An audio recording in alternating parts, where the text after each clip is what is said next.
Ich bin ja auch da. Kein Geschütz danach zu hören. Ein Vogel bewegt sich im Geäst eines Baumes. Er zwitschert. Er singt. Kalau dengar nama Adolf Hitler, apa yang langsung terbayang di otak kalian? Diktator kejam, Perang Dunia Kedua, kumis kotak yang sangat ikonik tapi bikin trauma. Semua itu memang benar, tapi di balik citranya sebagai monster sejarah, Hitler sebenarnya punya sisi kehidupan pribadi yang super konyol, absurd, dan kadang-kadang kekanak-kanakan. Kalau nggak ingat betapa kejamnya dia, fakta-fakta ini bakal bikin kalian mikir, ini orang beneran penguasa perang atau karakter kartun. Di video ini kita bakal bedah sisi sejarah Hitler yang nggak pernah diajarin di buku sekolah, dari kecanduan coklat sampai rencana konyol sekutu. Let's go.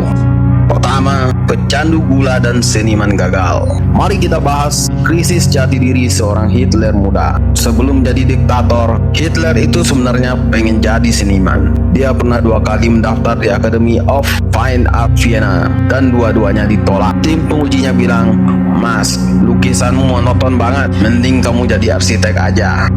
Bayangin kalau waktu itu panitianya meloloskan Hitler, dunia mungkin bakal terhindar dari Perang Dunia Kedua. Dan Hitler hanya jadi seorang seniman yang menjual lukisan pemandangan di pinggir jalan. Selain gagal jadi seniman, Hitler ini punya rahasia lain, kecanduan gula tingkat akut. Sebagai propaganda, Nazi selalu nampilin Hitler sebagai pria ras Arya yang perkasa, tidak merokok, tidak minum alkohol, dan vegetarian. Tapi ada satu hal yang ditutupi, dia gila manis. Hitler bisa makan sampai 1 kilo coklat per hari.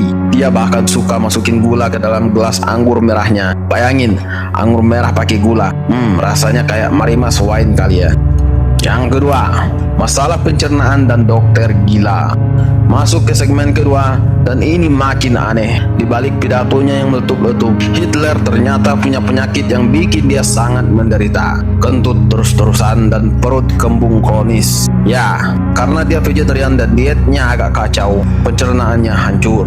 Dalam situasi rapat perang yang sangat serius, Hitler sering sekali harus izin keluar ruangan hanya untuk buang angin. Saking frustasinya, Hitler merekrut seorang dokter pribadi bernama Dr. Theodor Morell. Nah, Dr. Morell ini bukan dokter biasa. Dia lebih mirip alchemist di game RPG. Dr. Morell ngasih Hitler racikan ramuan yang isinya absurd banget. Pil anti gas yang terbuat dari bahan yang mengandung strychnine, racun tikus dalam dosis kecil, ekstrak dari organ dan hormon hewan, dan yang paling parah, metamfetamin, sabu-sabu. Jadi di akhir masa perang, Hitler itu pada dasarnya adalah seorang diktator yang selalu kembung, keracunan racun tikus, dan teler karena sabu-sabu. Pantas saja strategi perangnya makin lama makin halu. Ketiga, kumis kotak dan fobia konyol. Sekarang kita bahas gaya rambut dan kumisnya. Kalian tahu nggak?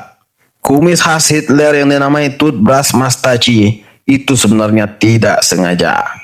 Awalnya pas Perang Dunia Pertama, Hitler punya kumis melengkung yang lebar seperti bangsawan Eropa pada umumnya. Tapi pada waktu itu, perang menggunakan gas beracun. Tentara wajib menggunakan topeng gas. Nah, kumis Hitler yang terlalu lebar itu membuat topeng gasnya tidak bisa menutup rapat. Komandannya menyuruhnya, "Hitler, potong itu kumis atau kamu mati kena gas." Akhirnya Hitler memotong pinggirannya dan menyisakan bagian tengahnya saja. Lah, ternyata malah jadi style seumur hidup. Hahaha. Hitler punya fobia yang rada lucu untuk ukuran diktator yang kejam. Yang pertama, dia takut ke dokter gigi. Dia sangat benci dengan bor gigi. Pernah karena sakit gigi berat, dia menunda operasi kecil sampai 8 hari cuma karena takut. Kedua, takut terlihat telanjang atau telanjang dada. Dia nggak pernah mau difoto pakai celana pendek atau tanpa baju. Bagi Hitler, citra pria perkasa bakal hancur kalau rakyat tahu bentuk tubuh aslinya. Keempat, rencana sekutu yang tidak masuk akal. Melihat perilaku Hitler yang semakin aneh, pihak sekutu atau musuh Nazi sempat membuat rencana gila untuk menumbangkan Hitler tanpa perang terbuka. Salah satu rencana paling absurd dari Dinas Rahasia Inggris atau OSS adalah mencoba feminisasi Hitler. Ya, kalian nggak salah dengar. Inggris punya ide untuk menyusupkan hormon estrogen ke dalam makanan Hitler. Kenapa estrogen? Karena estrogen itu tidak berbau dan tidak berasa, serta efeknya sangat lambat. Harapan sekutu waktu itu adalah kalau Hitler dikasih hormon kewanitaan, suaranya bakal jadi melengking, dada tumbuh, dan sifatnya bakal jadi lebih lembut, sehingga dia berhenti untuk membuat perang. Tentu saja rencana ini gagal total dan nggak pernah berhasil dieksekusi. Tapi bayangin kalau berhasil, sejarah bakal beda. Dari semua cerita tadi, kita bisa menemukan satu hal. Sejarah itu sering kali ditulis oleh manusia biasa yang penuh celah dan kegilaan. Hitler sering digambarkan sebagai sosok monster supranatural di buku sejarah. Padahal aslinya, dia hanya pria paranoid, candu gula, gagal jadi seniman, dan punya masalah perut kronis. Keanehan-keanehan ini tidak menghapus kejahatan besar yang pernah dia lakukan, tapi setidaknya membantu kita untuk melihat bahwa diktator yang paling ditakuti sekalipun sebenarnya hanyalah sosok yang konyol dan rapuh. Bagaimana menurut kalian? Bagian mana fakta Hitler yang paling konyol? Tulis di kolom komentar. Jangan lupa like, subscribe, dan bagikan video ini ke teman kalian yang suka sejarah konyol. Sampai jumpa di video berikutnya.